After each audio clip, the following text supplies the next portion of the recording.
এই যুগটা সহজ না। এটা এমন এক সময় যেখানে ভালো থাকতে চাইলেও চারপাশ তোমাকে টেনে নিয়ে যায় খারাপের দিকে।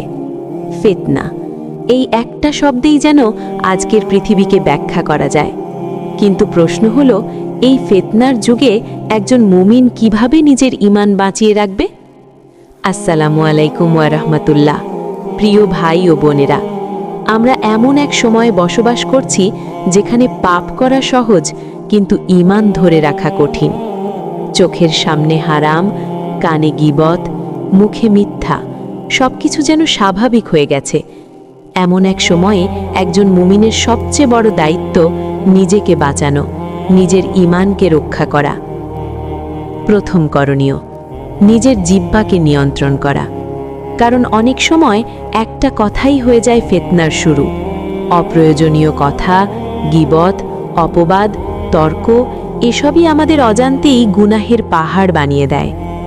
রাসূল সাল্লাল্লাহু আলাইহি ওয়াসাল্লাম আমাদের শিখিয়েছেন, যে ব্যক্তি আল্লাহ ও পরকালের প্রতি ঈমান রাখে সে যেন ভালো কথা বলে অথবা চুপ থাকে। তাই কখনো কখনো চুপ থাকাটাও ইবাদত হয়ে যায়। দ্বিতীয় করণীয়, সঙ্গ নির্বাচন। সবাই আমাদের জন্য ভালো না। কিছু মানুষ আছে যাদের সাথে থাকতে থাকতে আমরা আল্লাহকে ভুলে যাই। তারা আমাদের নামাজ থেকে দূরে সরিয়ে দেয়, পাপকে সহজ করে দেয়। তাই ফিতনার যুগে খারাপ সঙ্গ ত্যাগ করা খুব জরুরি। কিন্তু মনে রেখো, নেককার মানুষের সঙ্গই তোমাকে জান্নাতের পথে নিয়ে যাবে। তৃতীয় করণীয়, নিজেকে গুটিয়ে নেওয়া। যখন চারপাশে ফিতনা বেড়ে যায় তখন অযথা বাইরে ঘোরা, অপ্রয়োজনীয় মেলামেশা, এসব থেকে দূরে থাকা উত্তম। তোমার ঘর তোমার সবচেয়ে নিরাপদ জায়গা হতে পারে। সেখানে তুমি সময় দিতে পারো ইবাদতে, কুরআন তিলাওয়াতে, নিজেকে পরিবর্তনে। চতুর্থ করণীয়, নিজের গুনাহের জন্য কাঁদা।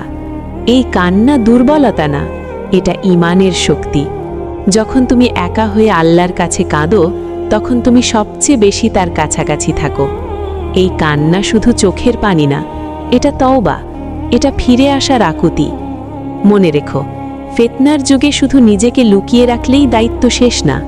তোমাকে চেষ্টা করতে হবে নিজের ঈমানকে আরও শক্ত করার। কুরআন আঁকড়ে ধরো, সুন্নাহ অনুসরণ করো, সত্যের উপর অটল থাকো। হয়তো তুমি একা, হয়তো তুমি সংগ্রাম করছো, কিন্তু আল্লাহ সব দেখছেন। তুমি যদি এক পা এগিয়ে যাও, আল্লাহ তোমার দিকে 10 পা এগিয়ে আসবেন। আল্লাহ আমাদের সবাইকে ফিতনার এই ভয়ঙ্কর সময় থেকে হেফাজত করুন। আমাদের ঈমানকে শক্ত করুন এবং হক পথে অটল রাখুন। আমিন। যদি তুমি চাও এই ফিতনার যুগে নিজেকে বাঁচাতে, তাহলে আজ থেকেই শুরু করো নিজেকে পরিবর্তন করা। এরকম আরও ইসলামিক ভিডিও পেতে সাবস্ক্রাইব করে পাশে থাকুন। আসসালামু আলাইকুম।